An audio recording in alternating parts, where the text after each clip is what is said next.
Hello everyone, good evening to all of you. Jatin medical and nursing academy के online platform पे आपका बहुत बहुत स्वागत है। नोट से 2021 का पेपर अपन डिस्कस कर रहे थे।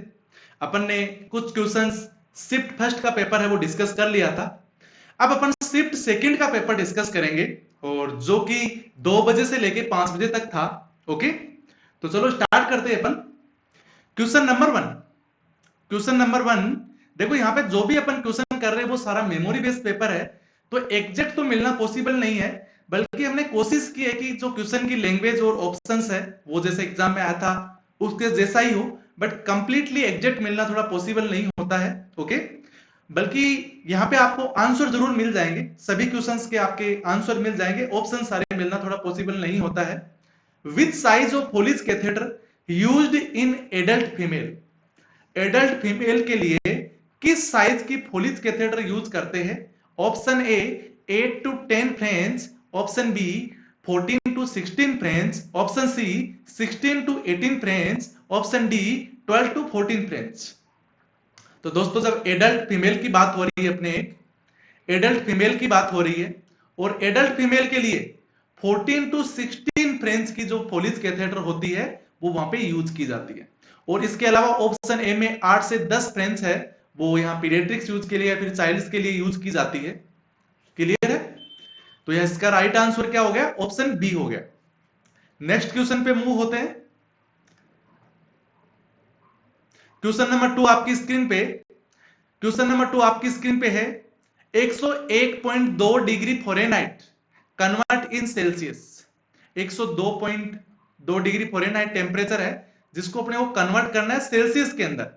ऑप्शन ए बोल रहा है 38.4 डिग्री सेल्सियस होगा, ऑप्शन बी बोल रहा है 37 डिग्री सेल्सियस होगा, ऑप्शन सी बोल रहा है 38.8 degree Celsius, option D 38 degree Celsius. तो जब अपन 101.2 यानी 101.2 डिग्री फ़ारेनहाइट को सेल्सियस में कन्वर्ट करेंगे तो ये 38.4 डिग्री सेल्सियस टेम्परेचर हो जाता है। तो इसीलिए यहां पे राइट आंसर क्या निकल के आता है? ऑप्शन ए होता है। क्लियर है? नेक्स्ट क्वेश्चन पे चलते हैं। Question number 3। Which type of food decrease the absorption of iron? ऐसा कौन सा फूड है जो कि आयरन के एब्जॉर्प्शन को डिक्रीज कर देता है? ऑप्शन ए आंवला, option B currant, option C citrus fruit and option D lemon. तो दोस्तों, जब भी अपन आयरन के एब्जॉर्प्शन की बात करते हैं तो जो सिट्रस फ्रूट होता है जो सिट्रस फ्रूट होता है जो सिट्रस फ्रूट होता है वो तो एब्जॉर्प्शन को इंक्रीज करता है, एब्जॉर्प्शन को इंक्रीज करता है। और जो कैल्शियम फूड होता है, यानी कैल्शियम का जो फूड होता है या फिर कोई डेयरी प्रोडक्ट होते हैं, वो सारे के सारे क्या करते हैं? एब्जॉर्प्शन को डिक्रीज करते हैं। तो यहां पे ऑप्शन ए सिट्रस फ्रूट है, ऑप्शन बी कर्ड है वो डेयरी प्रोडक्ट है, इसके अलावा ऑप्शन सी एंड डी ये भी सिट्रस फ्रूट्स है। तो यहां पे ऑप्शन बी कर्ड क्या है? कैल्शियम का कंपोनेंट है, यानी एक तरह से बोल सकते हैं कि डेयरी प्रोडक्ट है। तो ये आयरन के एब्जॉर्प्शन को डिक्रीज करता है, इसीलिए अपना जो राइट आंसर है वो यहां पे क्या होता है? ऑप्शन बी होता है। Next question number 4। Cleaning of face shield in covid ward with. आप नर्सिंग ऑफिसर है और कोविड-19 वार्ड के अंदर पोस्टेड है, आपको अपनी फेस शील्ड को क्लीन करना है, स्टरलाइज करना है, उसको किसके द्वारा करेंगे आप? ऑप्शन ए बोल रहा है हाइपोक्लोराइड के द्वारा, ऑप्शन बी आयोडीन के द्वारा, ऑप्शन सी फॉर्मालिन के द्वारा एंड ऑप्शन डी सेट्रीमाइड के द्वारा। तो इसका जो राइट आंसर है वो ऑप्शन ए है। अपन हाइपोक्लोराइड के द्वारा फेस शील्ड को स्टरलाइज करते हैं वहां पे। Next question number 5। Which method used in dispo syringe sterilization? Disposable syringe होती है, उसको स्टरलाइज करने के लिए, डिस्पो सिरिंज के लिए अपन किस मेथड का यूज करते हैं? ऑप्शन ए बोल रहा है ऑटोक्लेव, ऑप्शन बी बोल रहा है स्टरलाइजेशन, ऑप्शन सी बोल रहा है 10% ग्लूट्रेल्डिहाइड, ऑप्शन डी यूवी रेज। जब भी डिस्पो सिरिंज को स्टरलाइज करना हो वहां पे तीन मेथड यूज होते हैं, तीन मेथड यूज होते हैं। एक तो होता है यूवी रेज, अल्ट्रावायलेट रेज के द्वारा, यूवी रेज के द्वारा। एक होता है ईटी के द्वारा, इथाइलिन ऑक्साइड के द्वारा, ईटीओ के द्वारा। और नंबर 3 होता है स्टीम के द्वारा। तो यहां पे राइट आंसर क्या होगा? ऑप्शन डी होगा। यानी यूवी रेज के द्वारा अपन डिस्पो सिरिंज को स्टरलाइज कर सकते हैं। Question number 6, following sequence used in surgical safety checklist.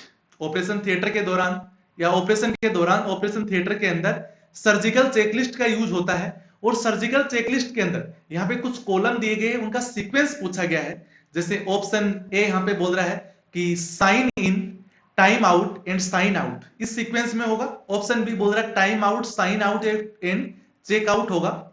Option C बोल रहा है sign out, time out and check out होगा। ऑप्शन डी बोल रहा है check out, sign out and time out. तो दोस्तों सबसे पहले तो इसमें तीन ही चीजें होती है, चेक आउट होता नहीं है, इसमें साइन इन होता है, उसके बाद टाइम आउट होता है, और उसके बाद साइन आउट होता है।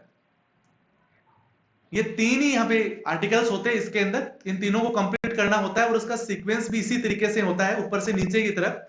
तो इसके अंदर कॉमन, इसके अंदर जो ऑप्शन ए है वो यहाँ पे मैच हो रहा है, इसीलिए जो राइट आंसर होगा वो भी क्या होगा, ऑप्शन ए होगा। Next question, question number 7, A patient with gastric bleeding then colour of stool. एक पेशेंट है जिसको गैस्ट्रिक ब्लीडिंग हो रही है, उसके स्टूल का कलर पूछा गया है यहाँ पे। ऑप्शन ए बोल रहा है टेरी कलर का उसका वहां पे स्टूल आएगा। ऑप्शन बी बोल रहा है ब्राइट रेड। ऑप्शन सी बोल रहा है क्ले कलर आएगा। तो इसका जो राइट आंसर ऑप्शन ए होगा दोस्तों, क्योंकि जब भी गैस्ट्रिक ब्लीडिंग होगी तो वहां पे क्या होगा, मेलेना होगा, और उसका जो कलर होता है वो कैसा होता है, टेरी कलर का होता है, यानी ऑप्शन ए यहाँ पे राइट आंसर होगा।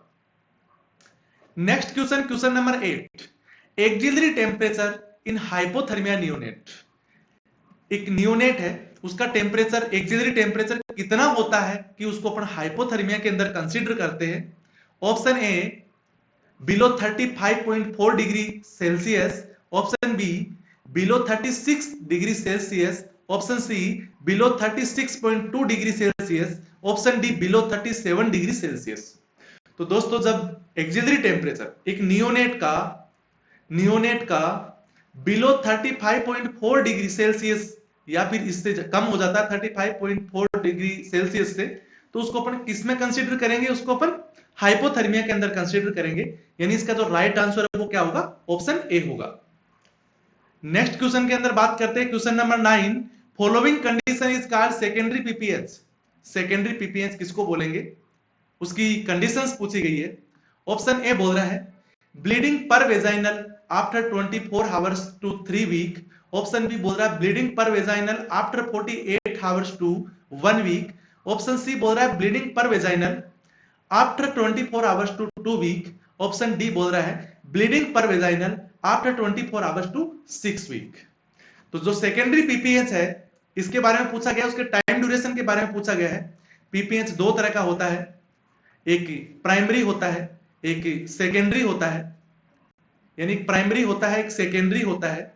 जो प्राइमरी पीपीएच होता है वो 24 आवर्स से पहले, यानी 24 आवर्स से पहले, बिफोर 24 आवर्स आफ्टर डिलीवरी यदि पोस्टमार्टम हेमरेज होता है तो उसको अपन प्राइमरी बोलते हैं। और जब आफ्टर 24 आवर्स से लेके और कंप्लीट प्रिपेरियम कभी भी यानी 6 वीक तक यदि कोई ब्लीडिंग होती है या फिर हेमरेज होता है तो उसको अपन सेकेंडरी पीपीएच के अंदर कंसीडर करते हैं। और सेकेंडरी पीपीएच का यहाँ पे ऑप्शन कौन सा मैच हो रहा है, ऑप्शन डी। ऑप्शन डी यहाँ पे राइट आंसर होगा, यानी ब्लीडिंग पर vaginal after 24 hours to 6 week तक। Okay, next question, question number 10। Okay, question number 10, which type of bandage use on joint. Joint के ऊपर बैंडेज करना हो तो किस टाइप की बैंडेज वहां पे यूज करते हैं। Option A figure of 8 bandage. Option B roller bandage. Option C tubular bandage. Option D triangular bandage. तो जॉइंट के ऊपर जब भी अपने को बैंडेज करनी हो तो वहां पे फिगर ऑफ 8 बैंडेज का यूज किया जाता है, यानी राइट आंसर यहाँ पे ऑप्शन ए निकल के आता है। Next question, question number 11, Eden Garden stadium related to. जो ईडन गार्डन स्टेडियम है वो किससे रिलेटेड है। Option A cricket. Option B football. Option C volleyball and option D tennis. Okay, तो सबसे पहले तो अपन बात करेंगे ये ईडन गार्डन है कहां। ये ईडन गार्डन है कहां पे, कोलकाता के अंदर। कोलकाता के अंदर है ये, और किससे रिलेटेड है ये, क्रिकेट से रिलेटेड है। यहाँ पे क्रिकेट का स्टेडियम है, इसीलिए यहाँ पे राइट आंसर क्या होगा, ऑप्शन ए होगा। ऑप्शन ए यहाँ पे राइट आंसर होता है। Question number 12, which of the following vaccine kept in freezer, ऐसी कौन सी वैक्सीन है जिसको अपन फ्रीजर में रखते हैं? Option A MMR, option B DPT, option C hepatitis B and option D PCV. Okay, इसमें से कौन सी वैक्सीन है जिसको अपन फ्रीजर में रखते? तो जो एमएमआर होती है, ऑप्शन ए, जो एमएमआर होती है मम्स मिजल्स रूबेला की, इसको अपन फ्रीजर में रखते हैं, इसीलिए राइट आंसर ऑप्शन ए हो गया। DPT, hepatitis B and PCV यानी न्यूमोकोकल कॉन्जुगेटेड वैक्सीन, इनको अपन फ्रीजर के अंदर रखते नहीं है। ओके, तो राइट आंसर क्या हो गया, ऑप्शन ए हो गया। इसके जो ऑप्शंस है वो थोड़े बहुत डिफरेंट हो सकते हैं, जरूरी नहीं है एजीटीज एग्जाम में जैसे आए थे वैसे हो। यदि कोई ऑप्शंस याद नहीं है तो क्वेश्चन के अकॉर्डिंग हमने बनाने की कोशिश की है वहां पे। Question number 13, which intramuscular injection site use avoided to prevent sciatic nerve injury, ऐसी इंट्रामस्कुलर इंजेक्शन की कौन सी साइट है जिस साइट को लगभग मिनिमाइज करना चाहिए, अवॉइड करना चाहिए, क्योंकि वहां पे स्काइटिक नर्व की इंजरी हो सकती है। तो वो स्काइटिक नर्व की इंजरी होने वाली साइट है कौन सी? Option A deltoid, option B ventrogluteal, option C dorsogluteal, option D vastus lateralis. तो राइट आंसर यहाँ पे ऑप्शन सी होता है, जो डोर्सोग्ल्यूटियल होती है, जो कि अपर आउटर क्वाड्रेंट के अंदर होती है। जो यहाँ पे जो अपर वाला आउटर क्वाड्रेंट होता है, यहाँ पे लगता है डोर्सोग्ल्यूटियल। एक तरीके से जब इसी तरीके से लगाते हैं बटक्स के ऊपर, तो इसको जो अपर आउटर क्वाड्रेंट होता है, इसको अपन डोर्सोग्ल्यूटियल बोलते हैं। यहां से जो स्काइटिक नर्व गुजर रही होती है तो वो इंजर्ड हो सकती है, इसीलिए इसको अवॉइड करना चाहिए। तो राइट आंसर ऑप्शन सी हो गया। Question number 14, which vaccine do not given by IM, intramuscular route के द्वारा ऑप्शंस में दी गई कौन सी वैक्सीन को अपन नहीं लगा सकते? Option A polio Salk vaccine, option B DPT vaccine, option C hepatitis B vaccine, option D polio Sabin vaccine. Polio की वैक्सीन दो तरह की होती है। पोलियो की वैक्सीन दो तरह की होती है, एक साल्क वैक्सीन होती है, एक सेबिन होती है। जो साल्क वैक्सीन होती है इसको अपन आईएम रूट के द्वारा लगाई जाती है, और जो सेबिन होती है इसको अपन ओरल देते हैं। जो साल्क वैक्सीन होती है ये किल्ड वैक्सीन होती है, और जो सेबिन होती है ये लाइव वैक्सीन होती है। तो यहाँ पे साल्क वैक्सीन तो किससे लगाएंगे अपन? आईएम रूट के द्वारा। डीपीटी को भी अपन आईएम रूट के द्वारा देते हैं, हेपेटाइटिस बी को भी अपन आईएम रूट के द्वारा देते हैं, और सेबिन को अपन ओरल रूट के द्वारा देते हैं। और क्वेश्चन में क्या पूछा गया है कि ऐसी कौन सी वैक्सीन है जिसको इंट्रामस्कुलर रूट के द्वारा नहीं दे सकते हैं? तो वो है ऑप्शन डी। राइट आंसर क्या होगा इसका? ऑप्शन डी होगा। इससे आगे next question, question number 15, abdominal surgery in use abdominal binder. Abdominal surgery के अंदर अपन एब्डोमिनल बाइंडर का यूज करते हैं। वो क्यों यूज करते हैं, किसके लिए यूज करते हैं? ऑप्शन ए बोल रहा सपोर्ट सूजर and minimize pain, option B बोल रहा मिनिमाइज इंजरी। तो दोस्तों यहाँ पे राइट आंसर तो इसका ऑप्शन ए है। ऑप्शन ए यहाँ पे राइट आंसर है, बल्कि और ऑप्शंस तो हमें मिल नहीं पाए हैं, बट यहाँ पे जो राइट आंसर है ऑप्शन ए है। और सेम यही था कि सपोर्ट सूजर एंड मिनिमाइज पेन के लिए अपन एब्डोमिनल बाइंडर का यूज करते हैं, इसीलिए यहाँ पे राइट आंसर क्या होगा? ऑप्शन ए होगा यहाँ पे। नेक्स्ट क्वेश्चन है question number 16, following disease is viral disease accept, ऐसी कौन सी डिजीज है जो वायरल डिजीज नहीं है? यहाँ पे दिए गए ऑप्शंस में से और सभी वायरल डिजीज है, एक नहीं है। ऑप्शन ए बोल रहा है स्क्रब टाइफस, ऑप्शन बी बोल रहा है hepatitis HPV human papilloma virus, option C herpes virus, option D measles. ये सभी के सभी वायरल डिजीज है एक्सेप्ट एक को छोड़ के। तो जो अपना राइट आंसर निकल के आता है यहाँ पे वो है ऑप्शन ए। ऑप्शन ए है स्क्रब टाइफस, ये यहाँ पे राइट आंसर है। ये एक तरह से बैक्टीरियल डिजीज है, ये एक तरह से बैक्टीरियल डिजीज है। इसके अलावा एचपीवी, हर्पेस एंड मिजल्स, ये सभी के सभी वायरल डिजीज है। राइट आंसर क्या हो गया? ऑप्शन ए हो गया। नेक्स्ट क्वेश्चन पे question number 17, how many unit oxytocin in 1 ml quantity. 1 ml quantity के अंदर यूनिट्स की बात करें तो ऑक्सीटोसिन कितने यूनिट होता है?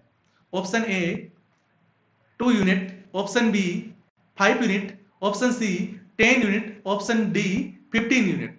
तो इसका जो राइट आंसर ऑप्शन सी होगा कि 1 ml ऑक्सीटोसिन के अंदर 1 ml ऑक्सीटोसिन के अंदर 10 यूनिट, 10 यूनिट होता है, इसीलिए इसका राइट आंसर क्या होगा, ऑप्शन सी होगा। Next question, question number 18, drug reaction in child cause following shock. एक बच्चे के अंदर ड्रग रिएक्शन हो गया है, उसको किस प्रकार का शोक कोज हो सकता है? ऑप्शन ए डिस्ट्रीब्यूटिव शोक, ऑप्शन बी सेप्टिक शोक, ऑप्शन सी न्यूरोजेनिक शोक एंड ऑप्शन डी कार्डियक शोक। दोस्तों जब भी कोई ड्रग रिएक्शन होता है तो वहां पे कौन सा शोक होता है? एनाफाइलेटिक शोक होता है। और एनाफाइलेटिक शोक किसको बोलते हैं अपन? डिस्ट्रीब्यूटिव शोक को ही बोलते हैं। डिस्ट्रीब्यूटिव शोक को ही अपन एनाफाइलेक्टिक शोक बोलते हैं। क्लियर है? इसीलिए यहां पे राइट आंसर क्या होगा? ऑप्शन ए होगा। ऑप्शन ए यहां पे राइट आंसर निकल के आता है। डिस्ट्रीब्यूटिव शोक, सेप्टिक शोक, न्यूरोजेनिक शोक एंड कार्डियक शोक, ये दोनों तीनों के तीनों डिफरेंट है इससे। Question number 19, which city also known as garden city. ऐसी कौन सी सिटी है जिसको अपन गार्डन सिटी बोलते हैं? ऑप्शन ए बोल रहा है यहां पे बेंगलुरु, ऑप्शन बी बोल रहा है भोपाल, ऑप्शन सी बोल रहा है कोलकाता, ऑप्शन डी बोल रहा है चंडीगढ़। ओके, तो यहां पे बेंगलुरु है, वो क्या है? गार्डन सिटी के नाम से जानी जाती है, इसीलिए जो राइट आंसर है वो क्या होगा? ऑप्शन ए होगा। Next question, question number 20, how many ml sample collect in blood culture. Blood culture के लिए अपने को कितने ml सैंपल की जरूरत होती है? Option A 5 ml, option B 10 ml, option C 15 ml, option D 20 ml। तो जो ब्लड कल्चर अपन भेजते हैं उसके लिए मिनिमम अपने को 10 ml ब्लड कल्चर के लिए सैंपल चाहिए होता है, इसीलिए जो राइट आंसर क्या होगा यहाँ पे? ऑप्शन बी होगा। ऑप्शन बी यहाँ पे राइट आंसर होगा। Next question, question number 21, the largest saffron producing state. Saffron producing सबसे लार्जेस्ट स्टेट कौन सा है, यानी सबसे ज्यादा केसर का उत्पादन किस राज्य में होता है? ऑप्शन ए बोल रहा है Jammu and Kashmir, option B बोल रहा है हरियाणा, ऑप्शन सी बोल रहा है राजस्थान, ऑप्शन डी बोल रहा है बिहार। तो जो इसका राइट आंसर है वो होगा जम्मू एंड कश्मीर। जम्मू एंड कश्मीर सबसे बड़ा राज्य है जो कि सेफ्रॉन का बहुत ज्यादा मात्रा में उत्पादन करता है। ओके, इसका राइट आंसर क्या होगा? ऑप्शन ए हो गया। Question number 22, which route is given injection Tranexa. Which route to given injection Tranexa. Injection Tranexa किसके लिए यूज होता है? ब्लीडिंग को कंट्रोल करने के लिए, ब्लीडिंग को रोकने के लिए अपन इंजेक्शन ट्रेनेक्सा यूज करते हैं। ब्लीडिंग के लिए इसको यूज किया जाता है। ये किस रूट के द्वारा अपन देते हैं? ऑप्शन ए बोल रहा है IM intramuscular, option B IV intravenous, option C SC subcutaneous, option D ID यानी इंट्राडर्मल। तो दोस्तों जब भी अपने को ट्रेनेक्सा देना हो तो अपन किसके द्वारा देते हैं? आईवी रूट के द्वारा देते हैं, इसीलिए यहां पे जो राइट आंसर क्या निकल के आएगा? ऑप्शन बी निकल के आएगा। क्लियर है? नेक्स्ट क्वेश्चन यहां पे क्वेश्चन नंबर 23, क्वेश्चन नंबर 23 देखते हैं अपन। Pinkish orange colour urine due to which drug of ATT. ऐसी कौन सी एंटी ट्यूबरकुलर ड्रग है जिसके यूज से पिंकिश ऑरेंज कलर का यूरिन वहां पे दिखाई देता है? Option A isoniazid, option B rifampicin, option C pyrazinamide and option D होता है इथाम्ब्यूटोल। ओके, ये सभी के सभी फर्स्ट लाइन ड्रग है, एटीटी है। फर्स्ट लाइन ड्रग एटीटी है, फर्स्ट लाइन एटीटी है सभी के सभी। इसके अंदर रिफाम्पिसिन के यूज से ऑरेंज कलर का यूरिन वहां पे दिखाई देता है, ऑरेंज कलर का यूरिन दिखाई देता है, इसीलिए जो राइट आंसर है वो क्या होगा? ऑप्शन बी होगा। रिफाम्पिसिन यहां पे राइट आंसर होगा। क्वेश्चन नेक्स्ट आपकी स्क्रीन पे question number 24, the child suffer from the common cold develop ear ache which condition develop. एक बच्चा है जो कॉमन कोल्ड से सफर कर रहा है, उसको कान में दर्द होने लग गया है, एचिंग होने लग गई है, तो उसको क्या हो सकता है? आप क्या सस्पेक्ट करते हैं वहां पे? Option A measles, option B acute otitis media, option C pharyngitis, option D otitis externa.